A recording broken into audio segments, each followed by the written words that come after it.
his experience of knowing God and knowing his job. And it is a wonderful picture, isn't it, of God's provision and God's guidance, of God's protection and his eternal promises to those that are his flock. So that was the first part, a heart that knows God. But the second part of the story, the David and Goliath part of the story, is a heart that trusts God. And I want to turn to 1 Samuel chapter 17 and verse 28. 1 Samuel chapter 17, starting at verse 28.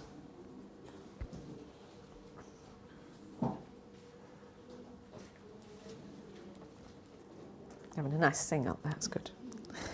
When Eliab, David's oldest brother, heard him speaking with the men, he burned with anger at him and asked, "Why have you come down here? And with whom did you leave those few sheep in the desert? I know how conceited you are and how wicked your heart is. You came down only to watch the battle." "Now what have I done?" said David. "Can't I even speak?" He then turned away to someone else and brought up the same matter, and the men answered him as before. What David said was overheard and reported to Saul, and Saul sent for him. David said to Saul, "Let no one lose heart on account of this Philistine. Your servant will go and fight him." Saul replied, "You are not able to go out against this Philistine and fight him. You are only a boy, and he has been a fighting man from his youth." But David said to Saul, "Your servant has been keeping his father's sheep. When a lion or a bear came and carried off a sheep from the flock, I went after it, struck it, and rescued the sheep from its mouth. When it turned on me, I seized it by its hair, struck it, and killed it. Your servant has killed both the lion and the bear. This uncircumcised Philistine will be like one of them, because he has defied the armies of the living God. The Lord who delivered me from the paw of the lion and the paw of the bear will deliver me from the hand of this Philistine." Saul said to David, "Go, and the Lord be with you." David was a giant fighter. That was the second story we looked at. He stepped out in faith and used what God had put in his hands. When I use this story with 6 and 7-year-olds, I explain to them that what is really important to David is that he fully rely on God. Some of you will have heard this before, fully rely on God, an acronym for FROG. So to help them remember this, I asked the children to go away and draw a frog on a piece of paper. Now this is where you have to stop teachers interfering, because teachers will go, "And this is how you draw a frog, children." And they look it up on the internet and they show them lots of pictures, and I go, "Don't do that," because I love drawings of frogs by children who haven't a clue what a frog looks like. They're hilarious. But let them be expressive and do their own version of a frog. Now hopefully you've got a frog up there, have you? Yes. So this year I asked the children to draw a frog and to write "fully rely on God" over it. Only this child didn't quite get the spelling right. I don't know if you can see that, but it says "folly rely on gob." Now I know we're not supposed to use the word gob in church, but actually I think that's quite true too. It would be folly to rely on whatever you say, because that isn't what it's all about. Fully rely on God. The head teacher of that school was a new head teacher. I remember him telling me he got the headship at that school, and he was a bit nervous because I knew him in his old school as a deputy head. And I said, "Well, you'll have people to mentor you." He said, "Yeah, I think so." He said, "Will you mentor me, Debbie?" I went, "Yeah, I'll mentor you, it'll be fine." So it's been lovely because he's been able to share with me what he needs prayer for, and I've been able to pray for him. And also, I was able to give him 2 posters, one with "Fully Rely on God," drawing one of his children has done, and also to tell him it was be folly to rely on his gob as well. He's got those laminated and up on his wall in his office. Something else that is in this account from what we've just read there is the attack from within. I don't know if you noticed there, David's brother attacking his own heart, saying his heart was wicked. We know it wasn't. David's own brother tries to flatten his attempt to step out in trust of God. It's hard, isn't it, when it's someone from within your own, maybe family or your own workplace, or even, dare I say it here, your own church that doesn't believe in you. Often we don't believe in ourselves sometimes. I know I felt like that when Tony left. If we feel got at or not trusted or unfairly treated, if we feel underappreciated or long for more respect, then perhaps it's time to take the focus off ourselves, put the focus back on God. Sometimes when we feel most got at is when we're too focused on ourselves. I have an actual dream for Nisku this year. Those of you will know because you've got Will Towers coming next week, so you know all about NWET and all those things, and you'll all be involved. And I was with Will yesterday, actually. But NWET, Northwest Evangelistic Trust, has its 50th anniversary this year, which is all very exciting because they are the parent trust, the parent charity behind Nisku. So we've been asked to focus on this 50. And for me, it's a no-brainer. It's 50 schools. Let's go to 50 schools this year. Well, the thing is, some people might laugh at me, and some people might think that I've got it wrong and God isn't about numbers. But my trust in God remains the same. If He wants it to happen, and if we do everything we can to make it happen, it's going to happen. The other thing I'd like to look at in this particular story is that the giant, of course, in the story. We all face things that aim to bring us down. It might be family illness. It might be our own pain. It might be a loved one in trouble or something maybe as mundane as housework and feeling underappreciated. I can relate to that one. Trusting God with our giants and checking our hearts is really important. Family illness has been a threatening giant for me this year. My dad was found to have cancer this year and he needed 2 major operations, one on his carotid artery, which they'd said a year ago he shouldn't have because it was too dangerous and it would probably give him a stroke. And the other was to have his kidney removed. And both close together, he needed to have these operations. Well, he's had them, both, and he's recovering well, and I'm thankful to God. But then my husband, Steve Green, his dad, who you may know, David Green, who was minister at the Baptist Church for 26 years, he had a stroke last summer. For those that you know him, I'm sorry to break the news. He had a stroke. He's okay, but he's in a wheelchair, and he's at home, and he's been told he won't stand again. And it's hard for them. These are hard giants to face.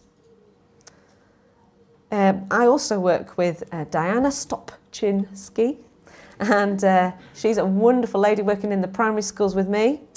And Jono Peatman, whose mother, Debbie Peatman, Jono works in the high school, so not a place I work in at all. But Jono's mum, Debbie, who's been a curate and worked with churches together and had wonderful Christian influence across the area, she was diagnosed in the last week or so with cancer of the lung and secondaries in her brain. It's been a huge blow to the family and to all those who know her and love her. The family faces this giant, though, with God on their side. Jono's mum, both my dads, love Jesus. They have their sure hope of eternity. It doesn't lessen the physical pain, and it doesn't lessen the pain of potential loss for loved ones, but it does mean that God will have the victory, whatever the outcome. And we have to trust him, even with these giants. And for Nisku, there are 60 schools in our patch, and that might seem like a giant to us. But to God, he doesn't see things the way we see them. I recently went for a retreat, and I was pouring out my heart to God as I walked through this woodland and said to God, how am I supposed to juggle this many schools and this many churches? It's such a big area. And I was so determined that it was going to speak to me. I said, I'm going to wait in silence till you actually answer me. I can't do it on my own. And as I went quiet, at last, I could hear a brook. But the brook wasn't making a normal bubbling noise, bubbling and stopping and bubbling and stopping. And I thought, that's a bit odd. So I followed the noise through the woodland. And my friend has this woodland, and in it he has a brook. And in the brook, he has a little homemade water wheel. And the water wheel was being filled by the little brook into one little section, and then it would spin a bit, and then it would stop, and then the water would be able to fill another section, and then it would spin a bit, and then it would stop. And it was such a clear picture to me that God was saying, you only have to fill one thing, you only have to do one thing. I'm going to make this wheel spin. You're not in charge of spinning the wheel. You're not in charge of seeing that the whole of North Lancs gets to receive the gospel. That's my job. Back off. You just have to go to one child, to one classroom, to one assembly hall. You just have to inspire one more person to pray. One more person to pray for their school or for their local children. Inspire one more person to give so that we can have more hours in Nisku. Inspire one more church to get behind us sharing the truth of God in our schools. So there should be a list. Is there a list that we've got that's all green? There's one at the back there. This is the list of the North Lancs schools at the moment. The ones in green are the ones that we visited in the last year. It's exciting, isn't it? The ones in yellow, the ones we haven't been in the last year, but we had before that. And there's a few in white. They're the ones for you to pray for. But that's quite incredible, the way God has made the wheel spin without us even noticing. We're just focusing on one thing at a time. And then we look back and we go back to the list of schools and go, wow, actually, God is doing immeasurably more than all we could ask or imagine. The other thing that I've found in this part of David's life is that God doesn't waste anything. David's skills with a sling are used. And even the hard nights out in the fields when the lions and bears attack the flock, it's used. David knows how to use a sling, and God uses David's willingness to defeat the whole Philistine army. One of the things I have in my hands, literally, is puppets. But it's one of those things that I feel is a bit lame and a bit silly, and I think people cringe at. In fact, I cringe at. So it's really difficult to use it for God. But if you think, and if you think a sling is a bit embarrassing, then how embarrassing is a puppet? But then the puppets have been opening doors that we wouldn't otherwise have opened. The children, quite a few adults love them. Puppets can say things that people wouldn't get away with saying, and they're memorable. I went to a school recently to pick up someone else's daughter from their after-school club and was met with, puppet lady, puppet lady, puppet lady. I'm like, oh, why can't I be Jesus lady, please? I don't want to be puppet lady. But anyway, people remember puppets and they can say things clear. And we've been doing the gospel through the puppets and the Easter story, where this snail just thinks it's all about chocolate, which is basically what our children all think Easter is. They think it's about chocolate.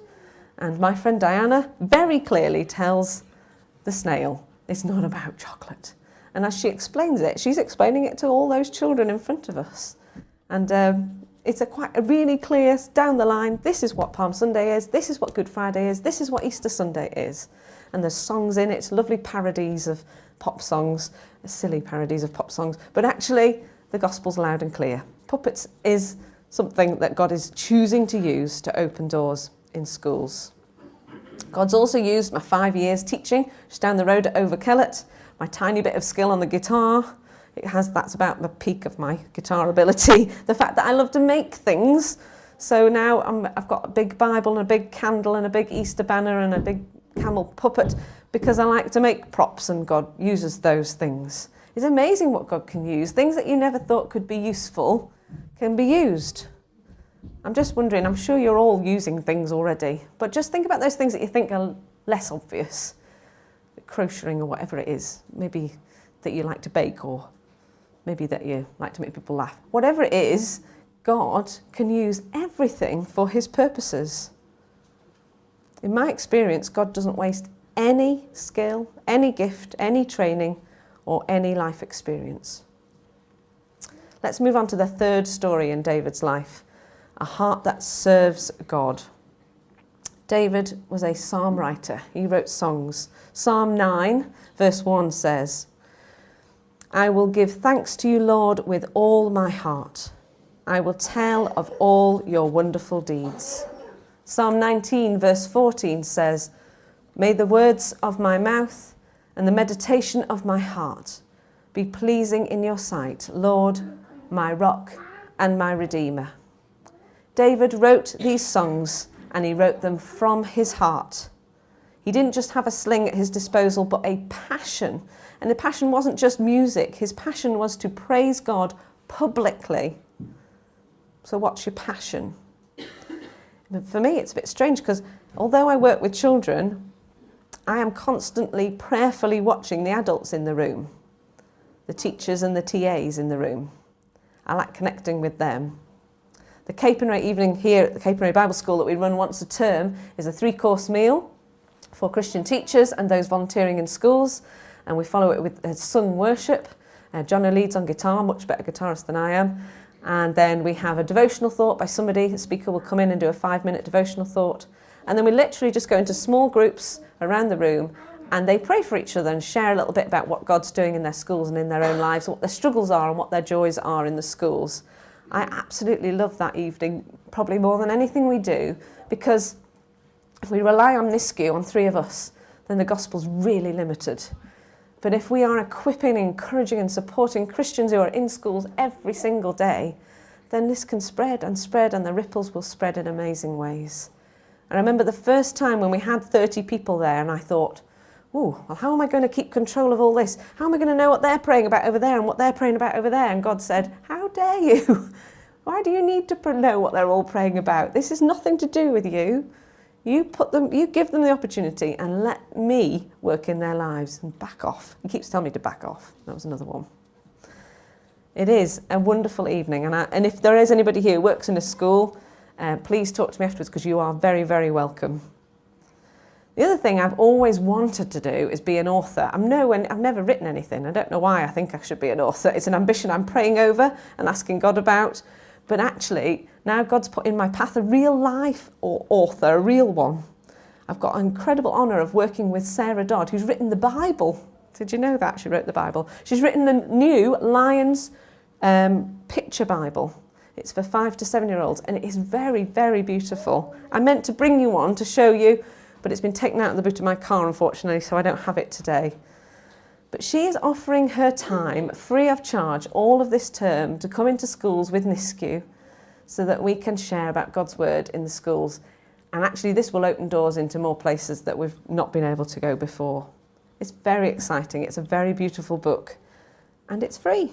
It's another way of connecting. Schools love to have authors in, and they would usually pay £350 for the day. They don't have to pay anything. In fact, I've also made a promise, as I've been writing the advert this week, it hasn't gone out yet.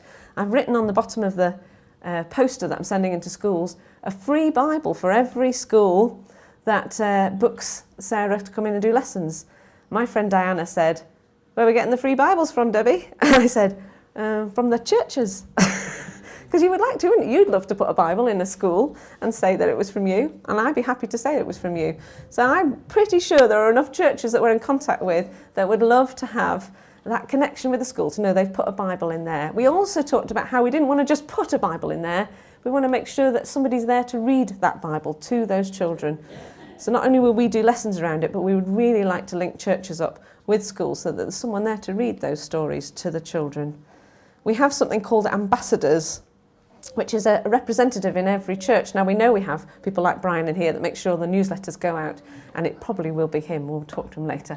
But somebody in every church. We now have 26 people in different churches who will represent us. And we are trying very hard to make that link more close between schools and churches. It's very important to us. Sometimes, though, we have to put down things that God didn't plan for us. And poor David, his example is having to put down his dream of building a temple for God. He found out his son was going to do it and he wasn't going to do it. I've increasingly come to realise there are situations that I am not equipped to deal with. On Friday, we had 200 infants and a nursery school in front of us at Morecambe Bay School. And I was really glad to be inside the puppet theatre. So when you're inside, you can't ever appear. They can't see you. But Diana was on the outside and in charge of leading it and doing all the speaking and keeping it moving. And when we finished, I expected her to go, "Oh, that was hard." But she didn't. She was still buzzing. She loved it. She didn't find them a difficult crowd like I would have done. The things that faze me don't faze her.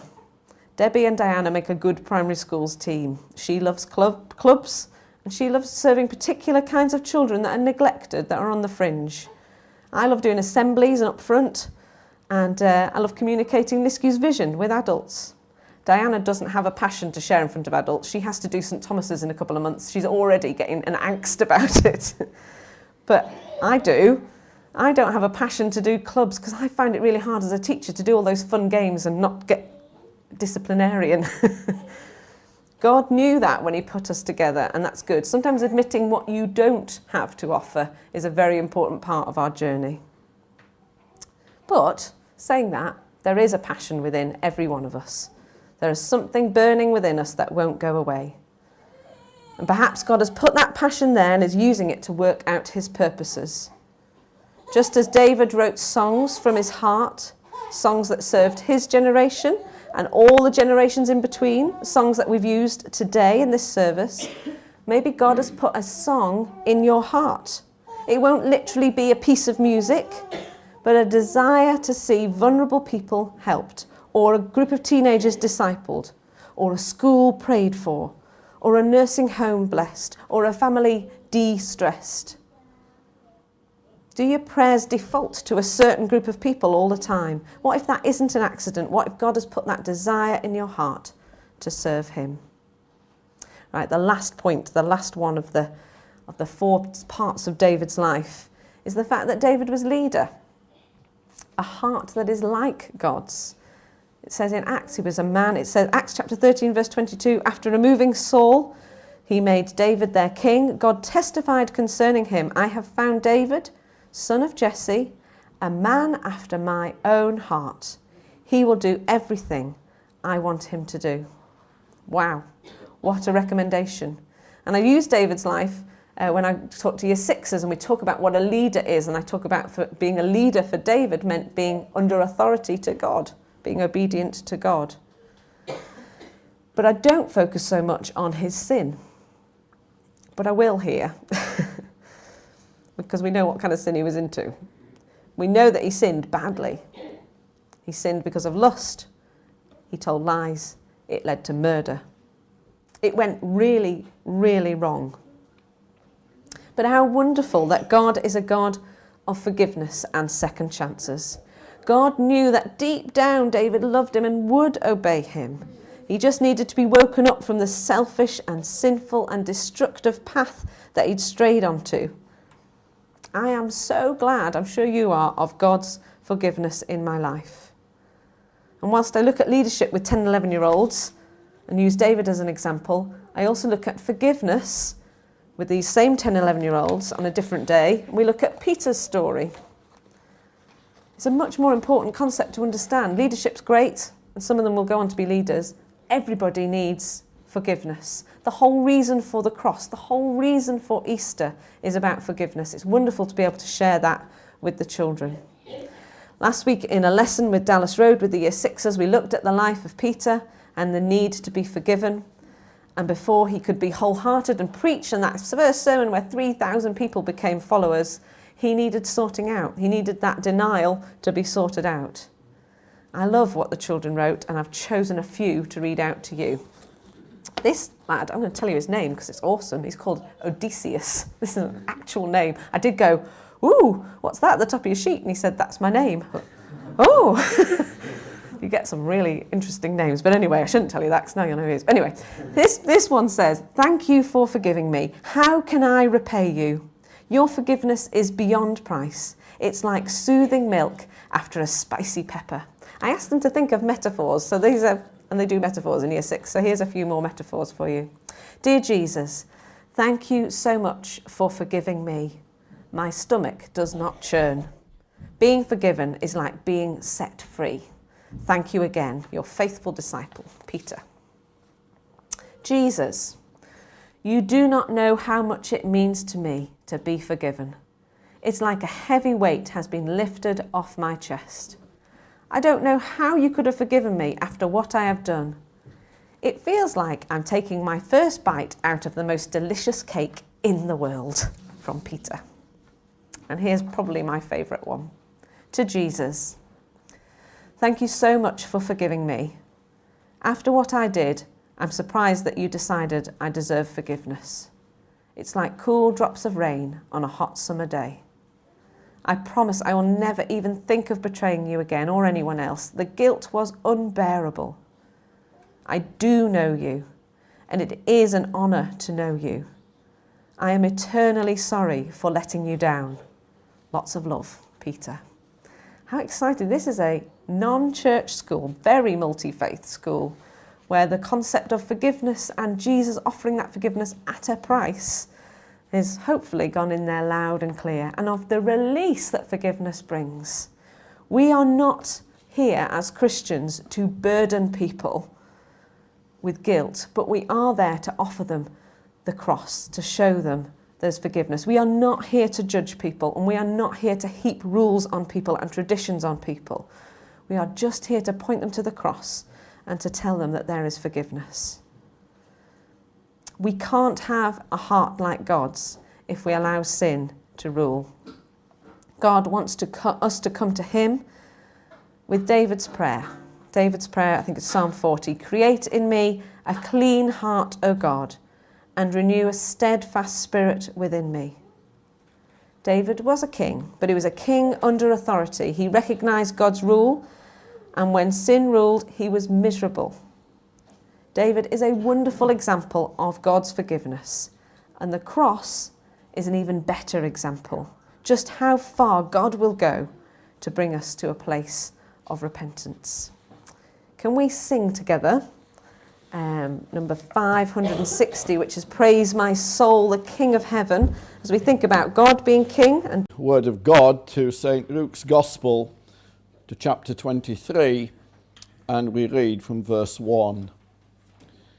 The Gospel according to St. Luke, chapter 23, and verse 1.